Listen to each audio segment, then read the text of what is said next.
Hello, good afternoon everyone. Manipur Snell's source kara mamangi video kamenda review haiba kara thengnasai adugi source matangda kara ngasi kara haijageko Manipur syllabus tu aigi mamangi video da yengtare Manipur syllabus singdo fazana mamut tara khangani aduga lairikse adum mamut tara khangtaradi lairikse adum isura paba yare Manipur syllabus log yaragadi maitai meki oinadi source kara phangbada wari adudu 하여튼 UPSC도 좀 없어가지고 maitai mekise adum source 좀 포함하거니까 좀 나리생도 좀 포함을 생각하거니 그래 그럼 source label have name in the ahanga source 거기 그 선생님 source 하이다르디 거기 grammar 기거 grammar 세 거기 그 선생님이 양 사우나 부리 시기라이스 면 이거 세기 나리스 거기 바봉이 해도 BC 통당기 리뷰저 마니브리 grammar 지금 시세 거기 grammar 기원 양 파워다니까 시대기 리퍼 떠러가 좀 grammar fazana 좀 mamutana dikhangani but abudum question guma sargum irpagi matang dikitang hello bahada to question kara hen yawi ko adugumba khongge haragadi ai sida da ko ni pro train si yum da mai tagi mani pro de dum thokani direct to koigi oza sum kham yaswanda singgi mani programmer ko dari amale adudum ga 5 year grammar de dum yarani aduga syllabus ke koigi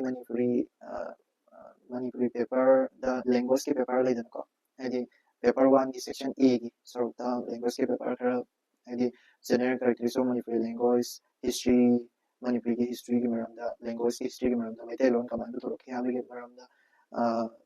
section A की sort तो याव बनी को अदु की sort तो अदु की वही नहीं कोई ऐसे website का पुथोक सर के website जो देखिए यहाँ पर थी बदल में फंगी को 인터넷에 튀어서 야의 아카이브스 메이데베 호로키기 그리그라기 미야마 레비니 내리고 어디기 거기 막한 웹사이트 아니 그간에 하이세게 거는 웹사이트 아니지 아마나 그냥 우비고 에 상기고 웹사이트 마니푸리 유니버시티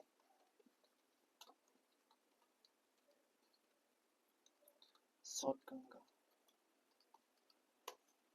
세계 Manipur University 소강가 하이세 타비르고 Manipur University기 마기 소강가기 웹사이트니 but Manipur University기 마기 웹사이트 퍼포먼스 시기 폼스 시기 만ун가 거기 디파메르 Manipur Manipur 상가가 디파메르 Manipur기 뭐기 원 IT 해나고 시대시다 Manipur grammar 어기 술라이시와 하니 아두 나트 하르가수 뭐 리서치 폼보다 culture 게 वगैरह लेकिन literature के वगैरह सिगी research paper में हम फोंगिदो 아두기 research paper sin도 파가 그렇게 사나바도 야오니까 아두고도 파가 좀 마이테메 그만 호르키 거 시대수요 마이테메 호르파 무슨 상클라파 마이번 사나도 마싱 에스토 마싱 거 research 하잖아 마이번 사나도 마싱 여기 가진 에스토 마싱 시제 manung hanjana paru jaga sukra content to kadang lokada da dum paru na tabda atopa source pa da sudum yani ko haidi hojiki Manipuri culture gi matang da folklore gi matang da even literature ne be matang da so yam yaw ban ko sise ali boy ga adu Manipur option en gi ni sigi sot ganga gi implement gi website se sise jangbi ha ga me ana ko gi phasaba haidi research paper ni na yam reliable so i ni ko sot ganga gi se adu ga yam reliable so ni plus ko gi कानब information ma'am हम लोग या है या दुनिया को अदुना सिगी कानब से तुम होम लोग लोमिना सिको दिस इज वन का लोई थी रे याव माधवी की मैडम द डॉक्टर कमल की मैडम द सो तुम राइटर ममिंग की सिदे तो वन आईटी रिसर्च पेपर ले से सी इज की अपाम तुम खलगा कोइना तुम यानी येंग को अदुगा अतोपा सिलेक्शन grammar का कनो language का गिदो खरा सिदे दum लोखा पिरो अदगी literary history Manipuri दुसु अदुदा दum यावनि को खरा फसना दम अदो literary history किसे अतोपा लाइक खरा सुले जिकि तो तकी research paper सिन तो तकी लाइक लौर अबसु याय but literary history से अतोपा तकी Manipuri साहित्य की सलोन अमा का है सिसे तसेमगिदि सि म्याम उबि को Manipuri साहित्य की सलोन अमा हाबि को तरामा पचुबा चाहिँ चा फाउगी मतमगे को अनिसु खोंबा Dr. Mangang Thongtam Achougigo. Sigi lyrics the Sudum Yawni Mamagi heading sings the literary history. Aduka Musik Harry Sot Ganga University Sot Gangangi ꯋꯦꯕꯁꯥꯏꯠꯇꯨꯗꯁꯨ ꯑꯗꯨꯝ ꯃꯌꯥꯝ ꯑꯃ ꯐꯪꯉꯤꯀꯣ ꯃꯦꯇꯔꯤꯌꯦꯜꯒꯤꯗꯤ ꯋꯥꯠꯇꯕꯅꯤ ꯑꯝꯇ ꯑꯗꯨꯗꯩꯗ ꯂꯣꯏꯅꯃꯛ ꯑꯌꯥꯝꯕ ꯐꯪꯒꯅꯤ ꯍꯥꯏꯗꯤ ꯑꯥꯏꯗꯔ ꯐꯣꯛꯂꯣꯔꯒꯤ ꯑꯣꯏꯒꯦꯔꯥ ꯑꯗꯒꯤ ꯀꯜꯆꯔꯒꯤ ꯑꯣꯏꯒꯦꯔꯥ ꯍꯤꯁꯇ꯭ꯔꯤꯒꯤ ꯑꯣꯏꯒꯦꯔꯥ ꯑꯗꯒꯤ ꯀꯕꯤꯁꯤꯡꯗꯨꯒꯤ ꯑꯣꯏꯒꯦꯔꯥ ꯔꯥꯏꯇꯔ ꯑꯗꯒꯤ ꯗ꯭ꯔꯃꯥꯒꯤ ꯃꯔꯝꯗ ꯑꯣꯏꯒꯦꯔꯥ ꯂꯣꯏꯅꯃꯛ ꯑꯗꯨꯗꯩꯗ ꯑꯌꯥꯝꯕ ꯐꯪꯒꯅꯤ ꯑꯗꯨꯗ ꯐꯪꯕꯁꯤꯡꯗꯨꯗꯤ ꯁꯣꯔꯁꯁꯤꯡꯗꯣ ꯑꯗꯨꯗꯒꯤ ꯄꯥꯔꯒ ꯑꯗꯨꯝ ꯑꯩꯈꯣꯏꯒꯤ ꯅꯣꯠꯁ ꯀꯩꯀꯥ ꯁꯦꯝꯗꯣꯛꯑꯁꯨ ꯑꯗꯨꯝ ꯌꯥꯅꯤꯀꯣ ꯈꯔ ꯄꯥꯗ꯭ꯔꯗꯤ ꯌꯥꯔꯝꯃꯣꯏꯕ ꯁꯤꯂꯦꯡꯒꯤꯗꯤ ꯑꯗꯨꯗꯨꯒ ꯍꯦꯟꯅ ꯈꯪꯅꯤꯡ ꯇꯥꯔꯒꯗꯤ ꯏꯕꯦꯝꯍꯜ ꯑꯥꯏ ꯑꯦꯁꯇ ꯑꯣꯖꯥ ꯔꯕꯤ ꯂꯩꯕꯅꯤꯀꯣ ꯑꯩꯁꯨ ꯇꯝꯖꯔꯦ ꯏꯕꯦꯝꯍꯜ ꯑꯥꯏ ꯑꯦꯁꯇ ꯑꯗꯨꯗ ꯌꯥꯎꯔꯁꯨ ꯌꯥꯎꯕꯅ ꯍꯦꯟꯅꯗꯤ ꯑꯩꯒꯤ ꯑꯦꯗꯚꯥꯏꯁꯇꯗꯤ ꯌꯥꯝ ꯐꯩꯌꯦꯅ ꯈꯜꯂꯦ ꯍꯥꯏꯗꯤ ꯑꯗꯨꯗ ꯌꯥꯎꯕꯤꯔꯒ ꯍꯦꯟꯅ ꯃꯔꯤꯛꯁꯨ ꯍꯥꯏꯗꯤ ꯅꯣꯂꯦꯖꯁꯨ ꯍꯦꯟꯅ ꯒꯦꯟ ꯇꯧꯗꯣꯏꯅꯦꯕꯀꯣ ꯑꯗꯨꯗꯨꯅ ꯑꯗꯨꯗ ꯌꯥꯎꯔꯒꯁꯨ ꯌꯥꯅꯤꯅ ꯈꯜꯂꯦ ꯑꯗꯨꯒ ꯌꯨꯝꯗ ꯁꯨꯝ ꯍꯣꯠꯅꯒꯦ ꯍꯥꯏꯔꯒꯁꯨ ꯑꯩ ꯍꯧꯖꯤꯛ ꯍꯥꯏꯔꯤꯕ ꯃꯑꯣꯡꯁꯤꯗ ꯍꯣꯠꯅꯕꯁꯨ ꯌꯥꯅꯤꯀꯣ ꯐꯣꯛꯂꯣꯔꯒꯤ ꯕꯤꯒ꯭ꯌꯥꯟ ꯀꯣ ꯑꯍꯥꯟꯕ ꯁꯔꯨꯛ ꯃꯔꯤꯁꯨꯕ ꯃꯥꯟꯅꯕ ꯈꯨꯅꯝ ꯍꯥꯏꯔꯤꯁꯤꯀꯣ ꯁꯤꯒꯤ ꯐꯣꯛꯂꯣꯔꯒꯤ ꯕꯤꯒ꯭ꯌꯥꯟ ꯗꯥꯛꯇꯔ ꯑꯣꯏꯅꯥꯝ ꯏꯕꯣꯆꯥꯎꯕ ꯁꯤꯡꯍꯥꯒꯤꯁꯦ ꯁꯤ ꯌꯥꯝ ꯍꯦꯟꯖꯟꯅ ꯃꯅꯨꯡꯁꯨ ꯄꯥꯔꯨꯅꯨꯀꯣ ꯌꯥꯝ ꯍꯥꯏꯗꯤ ꯌꯥꯝ ꯀꯥ ꯍꯦꯟꯅ ꯗꯤꯞ ꯑꯣꯏꯅꯁꯨ ꯍꯪꯗꯕꯅꯦꯕꯀꯣ ꯐꯣꯛꯂꯣꯔꯒꯤꯁꯦ ꯑꯗꯣ ꯀꯣꯏꯁꯟꯁꯨ ꯍꯪꯈꯤꯕꯁꯤꯡꯗꯨꯁꯨ ꯍꯟꯖꯟ ꯍꯟꯖꯟ ꯑꯗꯨꯝ ꯍꯪꯕꯅꯦꯕ ꯑꯗꯨꯗꯨꯅ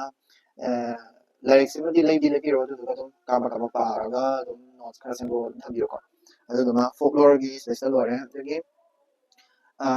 ꯃꯅꯤꯄꯨꯔ ꯀꯜꯆꯔꯒꯤ ꯃꯇꯥꯡꯗꯁꯨ ꯑꯩ ꯍꯧꯖꯤꯛꯀꯤ ꯁꯣꯔꯠ ꯒꯪꯒꯥꯗꯨꯗꯒꯤ ꯑꯩꯒꯤ ꯑꯣꯏꯅꯗꯤ ꯑꯗꯨꯗꯒꯤ ꯁꯣꯔꯠ ꯒꯪꯒꯥꯗꯨꯗꯒꯤ ꯑꯗꯨꯝ ꯄꯥꯏꯌꯦꯕꯀꯣ ꯑꯗꯨꯅ ꯁꯣꯔꯠ ꯒꯪꯒꯥꯗꯨꯗꯒꯤ ꯄꯥꯕ ꯃꯇꯝꯗ ꯑꯗꯨꯝ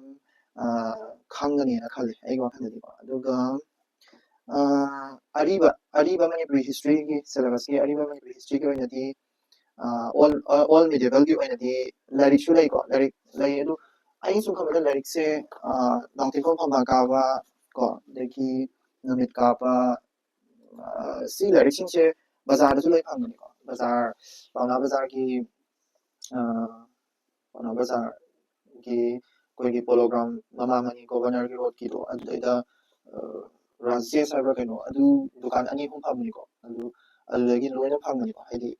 ꯂꯥꯏꯔꯤꯛ ꯈꯔ ꯑꯗꯨꯝ ꯃꯅꯤꯄꯨꯔꯤ ꯔꯣꯌꯦꯜ ꯕꯨꯛ ꯁ꯭ꯇꯣꯔ ꯀꯥꯏꯅꯒ ꯍꯥꯏꯕ꯭ꯔꯥ ꯀꯩꯅꯣ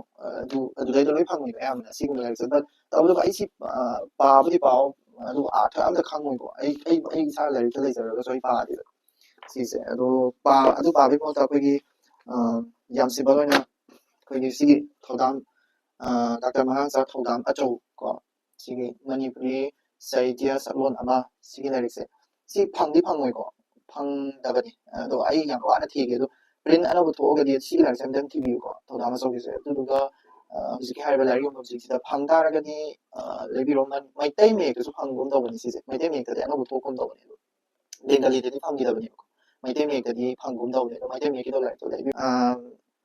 ꯂꯤꯇꯔꯦꯆꯔꯒꯤ ꯁꯔꯨꯛꯇ ꯃꯣꯗꯔꯟ ꯃꯅꯤꯄꯨꯔꯤ ꯂꯤꯇꯔꯦꯆꯔꯒꯤ ꯁꯔꯨꯛꯇ ꯃꯅꯤꯄꯨꯔꯤ ꯁꯩꯔꯦꯡꯒꯤ ꯑꯣꯏꯅꯗꯤ PDF ꯑꯣꯏꯅ ꯄꯥꯔꯦ ꯑꯩꯗꯤ ꯍꯥꯏꯗꯤ ꯃꯣꯏ ꯄ꯭ꯔꯤꯟ ꯖꯦꯔꯣꯛꯁ ꯑꯣꯏꯅꯀꯣ ꯖꯦꯔꯣꯛꯁ ꯀꯣꯄꯤ ꯑꯣꯏꯅ ꯄꯨꯟꯅ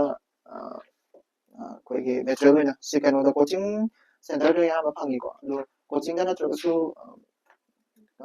ꯀꯩꯅꯣ ꯇꯧꯔꯒꯗꯤ ꯑꯗꯨꯝ ꯁꯤꯁꯦ ꯀꯩꯅꯣꯗꯁꯨ ꯐꯪꯉꯦ ꯁꯤ ꯁꯩꯔꯦꯡꯒꯤ ꯁꯔꯨꯛꯁꯦ ꯇꯦꯂꯤꯒ꯭ꯔꯥꯝ ꯆꯦꯅꯦꯜ ꯑꯃꯈꯛ ꯍꯥꯏꯔꯛꯀꯦ ꯀꯩꯒꯨꯝꯕ ꯀꯣꯆꯤꯡꯁꯦ ꯆꯠꯄ ꯉꯝꯗ꯭ꯔꯦ ꯈꯜꯂꯒꯁꯨ ꯇꯦꯂꯤꯒ꯭ꯔꯥꯝ ꯆꯦꯅꯦꯜꯗ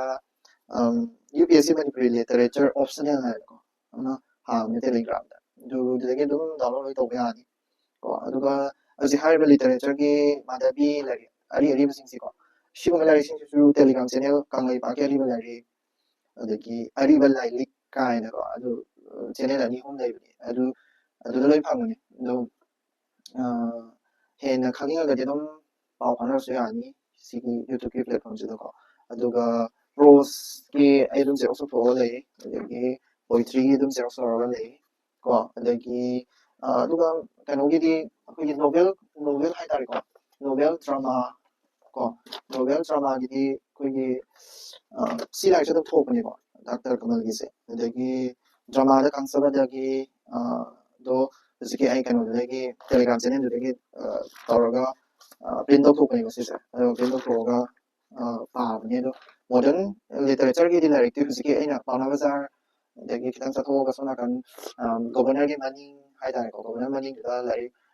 ꯌꯣꯟꯐꯝ ꯑꯍꯨꯝꯃꯨꯛ ꯂꯩꯅꯤ ꯑꯗꯨ ꯑꯍꯨꯝꯗꯨꯗꯒꯤ ꯂꯣꯏ ꯐꯪꯉꯤꯀꯣ ꯐꯪꯕꯗꯤ ꯂꯣꯏ ꯐꯪꯉꯤ ꯑꯗꯨꯒ ꯄ꯭ꯔꯤꯟ ꯂꯥꯛꯇ꯭ꯔꯒꯁꯨ ꯃꯣꯏ ꯄ꯭ꯔꯤꯟ ꯇꯧꯕꯤꯌꯨ ꯍꯥꯏꯔꯒ ꯑꯗꯨꯝ ꯄ꯭ꯔꯤꯟ ꯇꯧꯍꯟꯕꯁꯨ ꯌꯥꯕꯅꯦꯕꯀꯣ ꯂꯣꯏꯅꯃꯛ ꯃꯐꯝ ꯑꯃꯗꯗꯤ ꯄꯨꯂꯞ ꯐꯪꯉꯣꯏꯀꯣ ꯁꯣꯔꯁꯁꯦ ꯈꯔ ꯈꯣꯝꯖꯤꯜꯂꯒ ꯑꯗꯨꯒ ꯄꯥꯕ ꯍꯧꯕ ꯑꯗꯨꯝ ꯄꯥꯔꯒ ꯑꯗꯨꯝ ꯌꯥꯅꯤꯅ ꯈꯜꯂꯤ ꯁꯣꯔꯁꯀꯤ ꯃꯇꯥꯡꯗꯗꯤ ꯁꯤ ꯈꯛꯇꯅꯤ ꯑꯇꯩ ꯊꯣꯏꯗꯣꯛꯄ ꯂꯩꯇꯦ ꯑꯇꯩ ꯁꯨꯝ ꯍꯟꯗꯛꯁꯦ ꯑꯦꯛꯖꯥꯝ ꯃꯌꯥ ꯅꯛꯁꯜꯂꯛꯄꯒꯤ ꯑꯩ ꯑꯗꯨꯝ ꯚꯤꯗꯤꯑꯣ ꯑꯇꯩ ꯑꯇꯣꯞꯄ ꯍꯥꯏꯗꯤ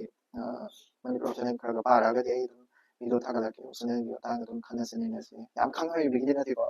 ꯑꯗꯣ ꯑꯗꯨꯝ ꯅꯩꯅꯁꯦ ꯊꯦꯡꯛ ꯌꯨ ꯁꯣ ꯃꯆ ꯉꯁꯤꯒꯤ ꯃꯇꯥꯡ ꯁ꯭ꯋꯥꯏꯗ ꯂꯣꯏꯁꯤꯟꯖꯔꯒꯦ ꯍꯦꯞ ꯑꯦ ꯒ꯭ꯔꯦꯠ ꯗꯦ